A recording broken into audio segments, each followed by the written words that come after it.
Yaklar. L'épisode 7 de la saison 3 d'Invincible est sorti aujourd'hui et c'était sanglant, plus sanglant que d'habitude. Et je pense qu'avec les épisodes à venir de la saison 7, ça va devenir encore plus sanglant et chaotique. Pour moi, Invincible, dit Mark Grayson de son nom civil, c'est un mix entre Superman, par ses origines extraterrestres et ses multiples super-pouvoirs, et de Spider-Man pour son côté sympathique, un héros qui a des difficultés, qui est très intelligent à l'école, auquel nous les jeunes, on peut se voir dedans, et aussi pour sa relation avec sa mère qui est très forte, qui est aussi inspirée de la relation mère-fils qu'entretient Peter Parker et Tante May. Et ce qu'il partage aussi avec Spider-Man Invincible, c'est qu'il se fait souvent botter les fesses. Oui, Spider-Man, il se fait beaucoup botter les fesses, mais il se retient et il est très très fort. Comparé à Invincible, il se fait toujours botter les fesses. Dès qu'un ennemi arrive, il se fait botter les fesses. Hein, il saigne du nez. Ça, j'ai remarqué dans Invincible. Dès que Invincible, il se bat contre un ennemi, il saigne du nez. Autre chose que j'ai remarqué dans Invincible, c'est que on fait souvent des gros plans sur les ennemis qui ont été réduits en bouillie avec les intestins dehors. Et c'est ce qui s'est passé avec Engstrom Levy dans cet épisode où on fait un gros plan sur Engstrom Levy comme s'il n'était pas déjà assez moche, réduit en bouillie à cause d'Invincible.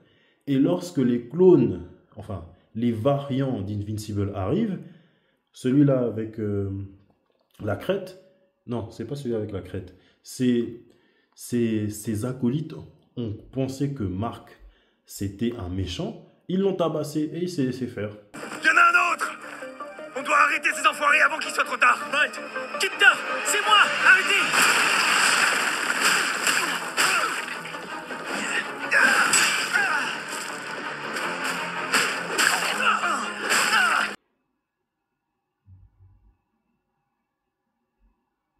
Voilà, c'est exactement ce que j'ai dit. On dirait qu'ils mettent plus de budget à animer Mark qui se fait botter les fesses plutôt que de mettre ce même budget afin d'animer des scènes où Mark est en train de gagner.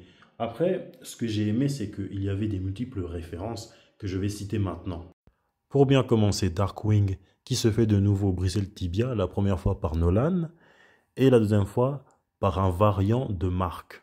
Le sacrifice de Rex m'avait fait directement penser au sacrifice de Gambit dans X-Men 97. De plus, dans cette guerre, Spawn était censé faire une apparition dans ce même épisode. Mais ils l'ont remplacé par un Labrador. Je me souviens aussi, dans la saison 2, que Spider-Man était censé faire une apparition. Mais ils l'ont remplacé par Agent Spider. Agent Spider. Moi, je ne veux plus qu'à chaque fois qu'une personne existante perde ou enchaîne des défaites, ou qu'un personnage fictif enchaîne des défaites, qu'on le relie à Vegeta. Parce qu'apparemment, d'après beaucoup de gens, Vegeta, c'est le personnage de fiction qui collectionne le plus de défaites. Au risque de vous décevoir, bonsoir, non. Le personnage fictif qui collectionne le plus de défaites et auquel on peut le relier à une personne vivante qui a enchaîné énormément de défaites, c'est l'immortel. Il n'a jamais gagné une seule fois. Défaite sur défaite, flop sur flop, tellement que l'ancien en a eu assez, il s'est retiré de sa carrière de super-héros pour se marier à Yoko Ono. Et maintenant, parlons un peu des versions alternatives de Mark, ceux qui ont survécu.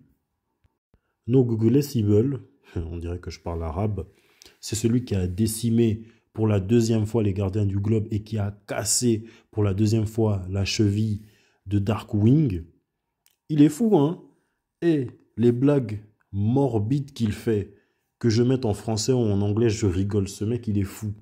Mo Vinci Hawk, ce qui est Leonardo da Vinci, il est aussi fou, mais c'est aussi fou de se dire d'avoir une crête en 2025.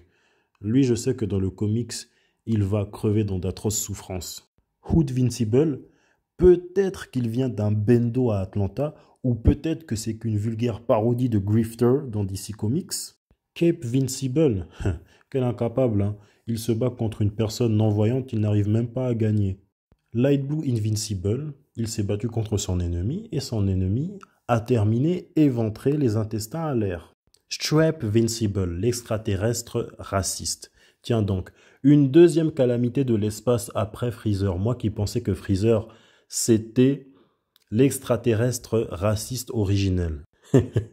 Lui, la scène où il a apparu, je meurs de rire, que je mette en français ou en anglais. C'est du racisme interdimensionnel. Je te garderai même pas comme esclave dans mon empire. I wouldn't even keep you as a slave in my empire. Omnivincible, très relaxé, très calme, très grossier. Il me semble que lui, il est devenu Omniman. Et pour finir, Mask Vincible, le pleurnichard. Il y a aussi une autre scène qui m'a sauté aux yeux, c'est lorsque les monstres de Cécile étaient en train de tabasser à mort un variant de Mark, et Cécile dit quelque chose d'intéressant, vous ne voyez pas qu'il est déjà mort. Ça m'a fait penser à une scène dans Les Simpsons où Krusty est en train de tabasser à mort un nain, et il y a un enfant qui dit en pleurant « Stop, il est déjà mort !» Ça suffit, arrêtez. Vous voyez pas qu'il est mort? He's already dead. Et pour clôturer, vers la fin de l'épisode, on a Conquest qui apparaît pour confronter Mark.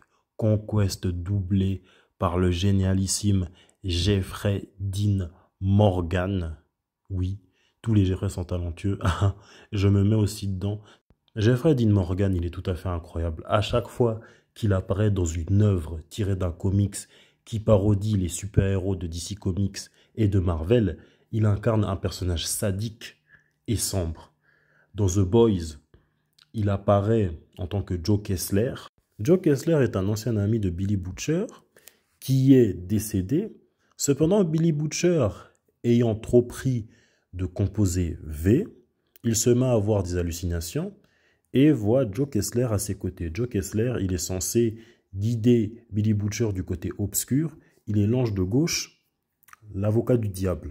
L'épisode 8 de la saison 3 sort le 13 mars. Je suis très impatient de voir la baston entre Invincible et Conquest. Je sais que ça sera très très sanglant. Il y aura des victimes, il y aura des cadavres. Et c'est comme ça qu'on aime Invincible. J'ai beaucoup aimé cet épisode.